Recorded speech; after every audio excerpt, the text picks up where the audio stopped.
Welcome back, it's Javier. And Adela. Today we're going to be doing an in-depth talk analysis kind of video for The Shining and Doctor Sleep. This probably will have spoilers in it, so if you haven't seen either of these, just be aware. We'll probably do a spoiler-free review of Doctor Sleep at the end of the video, so we'll put the timestamp on the screen somewhere, so if you just want the spoiler-free review, you can just skip ahead to that. But first, we wanted to address a little issue that we had a couple weeks ago. Our last video that we uploaded was supposed to be a review for The Gallows Act 2, and somehow the video file got corrupted. The review was never actually on the video. It was just a bunch of us rambling, basically, and then it just ended. That's not how it was supposed to be, as a gracious commenter pointed out. It was not supposed to be like that. There was an actual review, but the video file got corrupted, and we didn't, I tried to re-upload it. It didn't work the second time either, and we didn't feel like re-filming it, so basically we weren't very impressed with the movie. I think he gave it a 4 out of 10, and I gave it a... I think you gave it a little bit of a generous score. Yeah. Maybe you gave it a 3 and I gave it a 4. I think you did give it a 4. Okay, so he gave it a 3, I gave it a 4 out of 10. We weren't super impressed with it. We're not going to do another whole in-depth review just because we didn't really have much to say about it to begin with. Yeah, just watch at your own risk. Yeah, we weren't really impressed with it. Really up to you. So we just wanted to address that really quick. If you saw it and were confused as to why it wasn't an actual review, we're sorry. We didn't even realize it was corrupted. But we took it down, and we're not planning on re-uploading it, so just so you know. So first we're going to talk about The Shining, obviously. This is his favorite movie, so I'll let him do most of the talking about it. Now, as everybody knows, and I'm sure everybody knows, this movie was based off of Stephen King's novel of the same name, obviously. Mm-hmm. It was directed by Stanley Kubrick, which is probably one of the best directors to have ever directed any movie at all. And pretty much the premise of this movie is a guy, Jack Torrance, gets a job taking care of a hotel during the dead season. So he's pretty much, what do you call it? Caretaker. It says on the back right here. He's a caretaker of this hotel. He accepts this job because he knows it's going to be there's not going to be anybody around, and he's been struggling. He's a recovering alcoholic, of course, struggling to get started on a new writing project. So he takes his job knowing that it's going to be quiet. There's not going to be anybody around to do that. So he takes his wife and his kid around, Danny Torrance, who of course has special abilities. He can he knows when something bad is going to happen. He could he could pretty much talk to the dead, pretty much. So yeah, a lot of stuff goes down in this hotel, and yeah, as the movie goes, it's one of those slow burn kind of movies. As the movie goes, you see the character progression. You get Jack Torrance just gets crazier and crazier by the day, and eventually shit hits the fan with this movie. And for anyone who doesn't know, this movie, the hotel, is actually based on a real hotel. The Overlook Hotel in this movie is based on the Stanley Hotel in Estes Park, Colorado. He actually grew up about 2 hours away from there, and we're going to be visiting there really soon. So been looking forward to visiting this. Yeah, this movie, honestly, and I'm gonna say this as a big Stephen King fan, this is a movie that I actually enjoyed way more than I did the book. To be honest, I didn't even finish the book. It was a long book, and it was honestly it was kind of boring. So, and the biggest story with this is that Stephen King hated Stanley Kubrick for his version of The Shining. Stanley Kubrick pretty much did his own movie.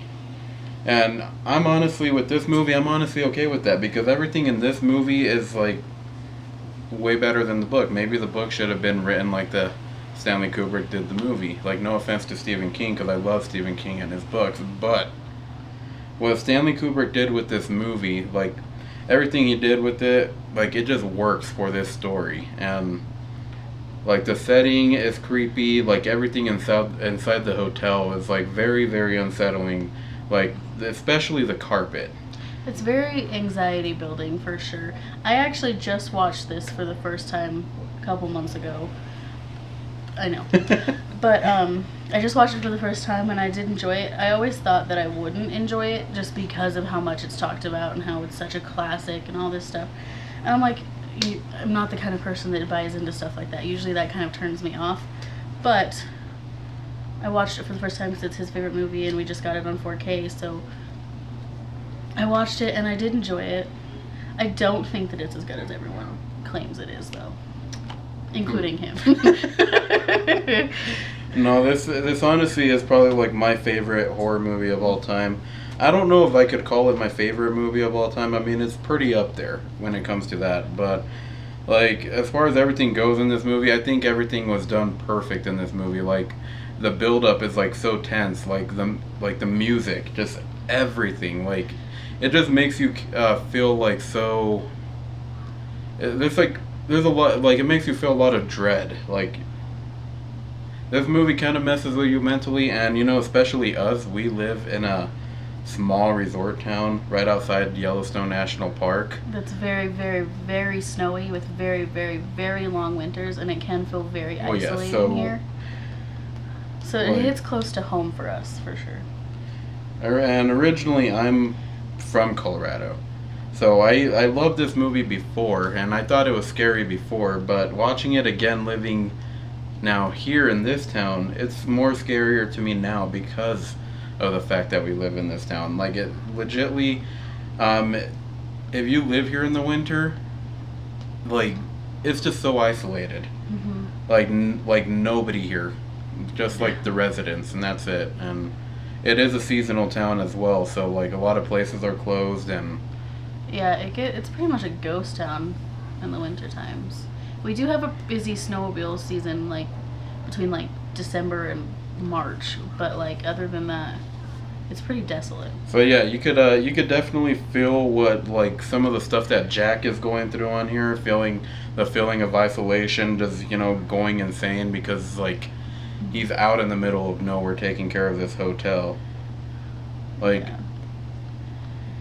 Honestly, it's a really good movie, and as far as the 4K on this movie goes, it looks really, really, really good. Like, I didn't see any grain. There was a little bit of grain, but not a lot, which is like really impressive for a movie that came out like that year to like be completely restored to like 4K now. Like, it just looks amazing. Mm-hmm. The sound is amazing, and the color is really, really good. And again, with the setting, like it's a really good movie. Like, yeah. And I really don't think I could say that enough. There's not really much I could say about this movie that hasn't been said already from anybody else who has reviewed this movie. He literally talks about it all the time. Yeah. Fun fact though, I did work in a hotel kind of situation a few years ago, and a lot of people said that our hallways reminded them of The Shining, and because I never saw the movie, I didn't get that reference. And now that I've seen the movie, I totally understand. It definitely felt like The Shining. It had very similar carpet and very narrow hallways. But yeah, no, The Shining to me is like pizza, Shining and pizza. It's oh my gosh. Two of the best things ever. And, I can't say that enough either about pizza. I love pizza. Alright. But yeah, that's The Shining for you. Now, on to Dr. Sleep. This one came out last year. Obviously, this is also based on a book that follows The Shining. We listened to the audiobook, but honestly, audiobooks just don't work for me. I have to actually physically see what I'm reading to fully comprehend. Yeah, this is one of 2 audiobooks I've listened to because I don't like audiobooks. I prefer actually reading the book. But you know what? We had a free trial of Audible, and this book had just came out, so that's what we chose. Yeah. Yeah, it was hard for me to follow. I think at some point I even just stopped listening. I was like, I don't get it. I don't know what's going on. Anyway, the movie, it's super long. We did watch like the extended director's cut, which is like 3 hours long. So it's really long. And I will say this about this movie. This is another one. Again, I love Stephen King, but funny enough, Dr. Sleep is also one of those that I really did not like. Although with this one I did finish it because, you know, it was a free trial with Audible. Why not? You know, just go through with it. Just finish the damn thing. Yeah. So, of course, watching the movie of The Shining, hearing that they were going to make this into a movie, I was like, I wasn't really too excited about it. So, just for anyone that is not familiar with the books, this movie follows Danny, the little boy from The Shining, as he grows up and as an adult, and he has to help this other little girl that has the same kind of ability as him, but like a lot more powerful, from this like cult of weirdos that like go around and eat the souls of children with special abilities, with The Shining, which is why Yeah, it's an interesting concept, kind of, you know, creepy. The way the book did it, I didn't really care for it again. I didn't, which is why I wasn't really too enthused about this until I read that the director, he worked on what was it? Haunting of Hill House. He worked on Haunting of Hill House, and you know, everybody really loved the way that show turned out. He also did, I think, that in the Tall Grass movie on Netflix. I'm pretty sure that's the one he did. He did another Stephen King adaptation before he did this. Or maybe during this, but yeah, so after learning that he had worked on that he was working on this movie, then I became interested. And honestly, the payoff on this movie, I gotta say, I really loved it. It's really good. I really enjoyed it too.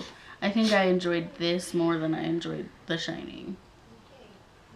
Like, it's very interesting. I didn't like the books, but I loved the adaptions. I think what he did with this movie to like make it work well with Stanley Kubrick's version of The Shining, like it worked. I mean, obviously he didn't have 100% creative control like Stanley Kubrick did with The Shining, but you know, I'm surprised that Stephen King even allowed him to like have some kind of creative control. But with that creative control, he like changed a lot of the stuff on there that was in the books, and he like made it better. Like, he made it work. Like, even the ending is like is different because the way the book ends. Like, I'm not gonna spoil it for anybody who hasn't, but like, it was kind of just mediocre. A very mediocre ending for a book. But what he did with this movie, it worked. Like, it's just a really good movie. So like she said, this does follow him in his adult years. He's, of course, helping this younger girl with his same ability, trying to take down this cult that, like she said, eats the abilities of other children with that ability. Yeah. So they can stay young forever. So we have no idea how old these people actually are. Like, they make a lot of references that show that they're really, really old. So they've just been eating souls of special children to stay alive for a long time. And that's really a disturbing concept, honestly. I think the best part of this movie is like probably like the first like 35 minutes of this movie. They really they really, and I'm not really sure, again, we did watch the director's cut, which is like 30 minutes longer.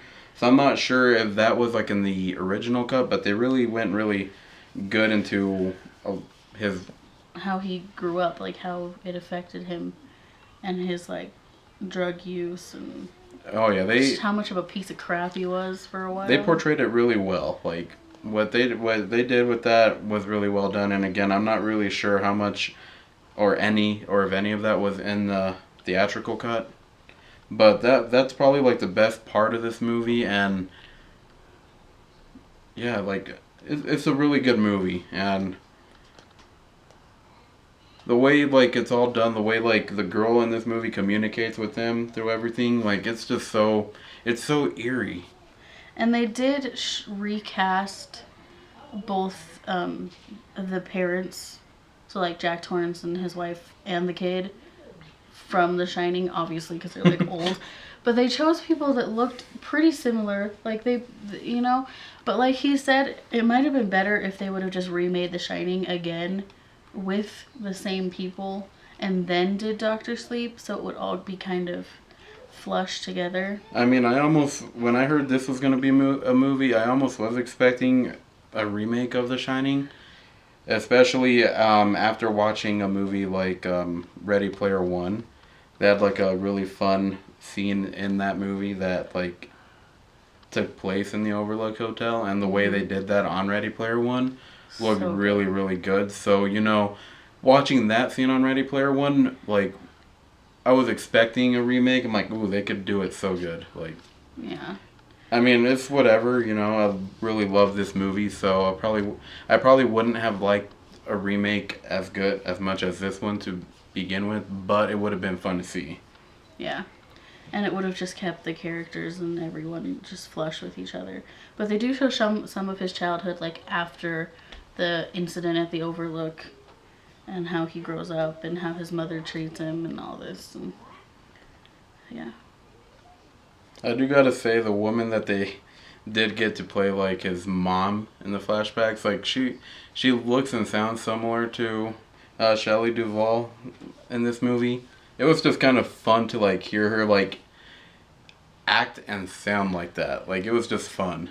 Yeah, because they have this like huge movie and these huge characters to live up to that they're now taking over, and it was pretty good. It was pretty good. I am gonna say I kind of was disappointed with the guy they bought in for Jack. He looked a little weird. He didn't necessarily look the part to me.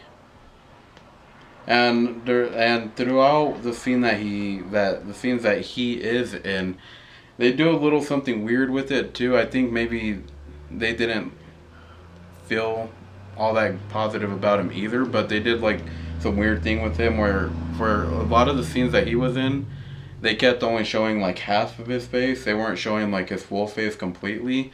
So maybe that's why. And I was wondering why they were doing that, and the reveal to me when they did show his full face, I'm like, that just looks weird. It was really good. The third act, like it does everything. The third act in this movie is completely different from the third act in the book. But no, the final part of this movie was probably like my second favorite part of this movie, besides the first 35 minutes of the movie. It just the way everything, the lead up to everything, it was a really good. So there is this scene, like towards the end of the movie, like pretty much the way this goes is they end up going back to the Overlook for the final battle against the cult leader, Rose the Hat. They decide to go back there to finish it all. Dumb name, by the way, Rose the Hat. I thought it was dumb in the book. It's dumb in the movie. It's just dumb. But yeah, they go back to the hotel for the final battle. And in the end, she does end up getting destroyed by like all his demons that he like locked up in his head. Like they all kind of like in an Avengers kind of moment, they all come out and like they just eat her soul. Like it was really good. And he ends up staying in the Overlook Hotel to like Blow it up. Yeah, blow it up, and like he just everything. He just blows everything up. But what I did not like about this scene is at the moment the hotel blows up, there's already firefighters already coming down the. Yeah. No, it's like. And keep in mind, the Overlook Hotel is like in the middle of nowhere up this windy mountain road that's really hard to travel. Like, it's really far away. There's no way that seconds after the hotel's on fire, there's already firemen coming down the road. Yeah, it would have taken a while. There's no way. So that's kind of annoying. Yeah, we're like, what? Like, there's just no way.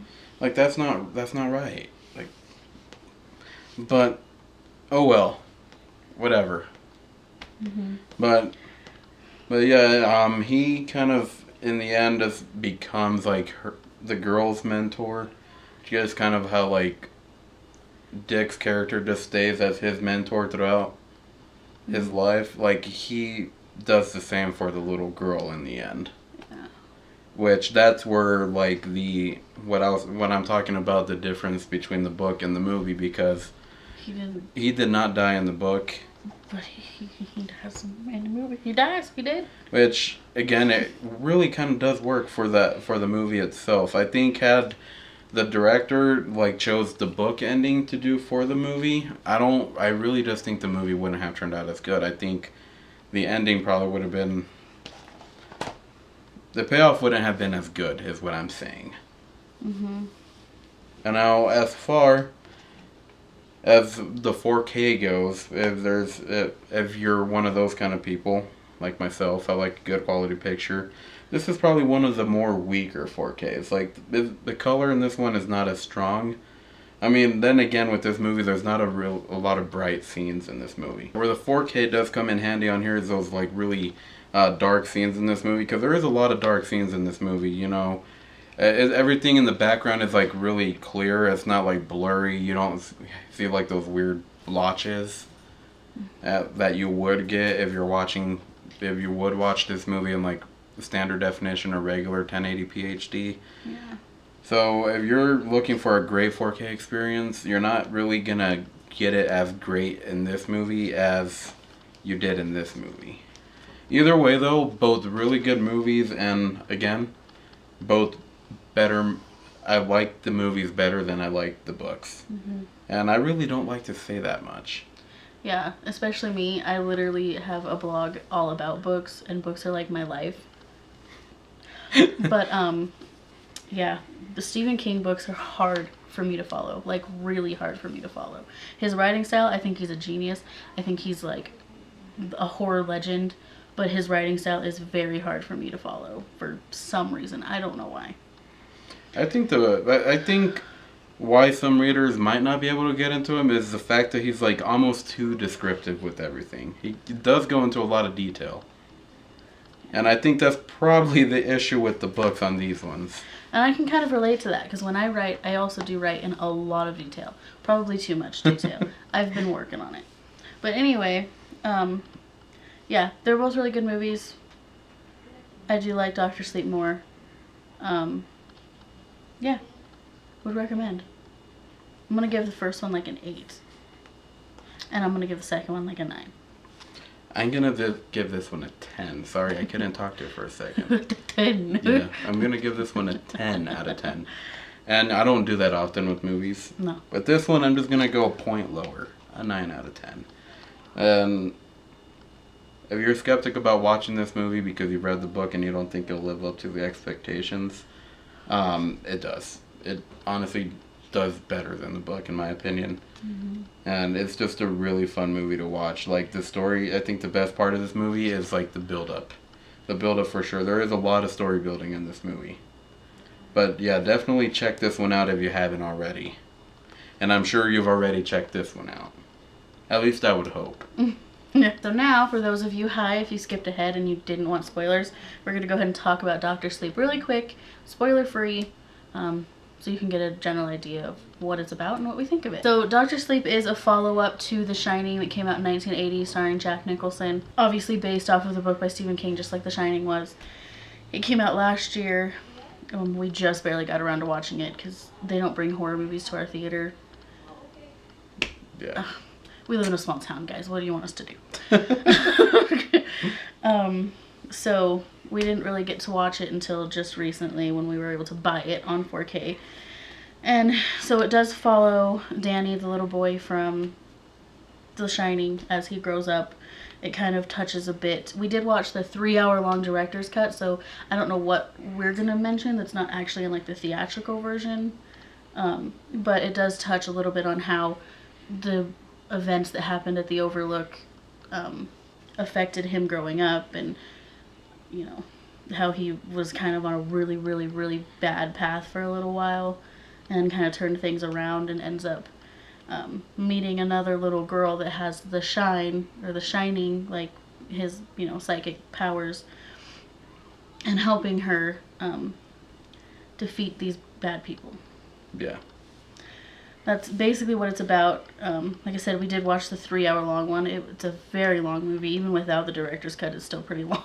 Yeah, I mean, the director's cut is 180 minutes, so that's exactly 3 hours. The theatrical version is 152 minutes. So yeah, it's still pretty long, with or without the director's cut. Yeah, so just be aware of that.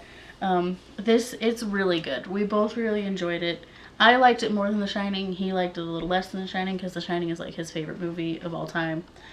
But yeah, I mean, it's really good. And it has Obi-Wan in it, you know. Yeah, I mean, you can't go wrong with Obi-Wan. Yeah, that rhymed, kind of. the first 35 minutes in this movie is what Obi-Wan did after Anakin went rogue. I mean... Yeah, this is what Obi-Wan did. No, but seriously, the first little bit of the movie are just like how the events of the Overlook and everything affected him growing up, and how it affected his mom and their life after that. And eventually he just lands in like this cute little small town and gets a good job and makes some good friends and really gets back on track. And then like 8 years down the line, he like meets this little girl who has the Shining, and he needs to help her, and he does, and it's really good. Definitely a really good. It's watch. Very fun. It's a very fun movie to watch. Like there's some really gruesome stuff. Oh yeah. And it can be a little hard to watch at some parts, but it's still really good. Really, really good. I rated it a 9 out of 10. Definitely a 9 out of 10. Shining will always be 10 out of 10. I give The Shining 8 out of 10 because I don't think it's as good as everyone says it is, including him. But yeah, it's really good. There is a part, he does end up actually returning to the Overlook in one part of the movie, and that's kind of cool to just see it come like full circle like that. It's really fun. Like, if you're skeptic about watching it, give it a watch. It's a really fun movie. Keep an open mind with this one, because this one does do a lot of things different from the book. So if you're expecting something that's like straight book to movie, you're gonna get only a little bit of that. So keep an open mind with watching this one. It is really good. The payoff is good, and like I said, this honestly is better than the book. And I hate saying that because I love Stephen King's books, but The Shining and Doctor Sleep are just two that I really could not get into. Yeah, and this one doesn't go as far off the rails from the book as The Shining did, because I know that's a big problem that Stephen King especially had with The Shining, was how far it deviated from what the book is. This one does that a bit, but just enough to make it work. It doesn't like completely just take a whole different path like The Shining did as well. So yeah, definitely, if you haven't seen it already, give it a watch. Like, don't hold off on it. Give it a watch. I think you'll definitely enjoy it. Yes, definitely check it out. Borrow it, rent it, buy it, whatever. I will have links down below for The Shining and for Doctor Sleep. If you're interested, go ahead and give those a click. And just quick before we stop talking about this movie, for anybody, if you are interested in watching the extended cut only comes available on the Blu-ray, or if you watch it digitally on 4K on any streaming, on whatever movie redemption thing you use, or streaming service. But yeah, if you're interested in the extended cut, it's only available digitally or on Blu-ray, not on the actual 4K disc. I didn't even know that, so cool. But yeah, both good movies. Definitely check out Doctor Sleep. Definitely check out The Shining if you haven't watched it. Like I said earlier in the video, if you skipped ahead, you didn't hear this, but if I didn't watch The Shining until just a couple months ago. So if you haven't watched it, if you're a late bloomer like me, check it out, watch, and then watch Doctor Sleep, and all will be right in the world. Yeah, I mean, don't watch Doctor Sleep before The Shining if you haven't. Yeah, because like I said, it is a follow-up, so don't do that. Just don't do that. Yeah. So. Watch The Shining first.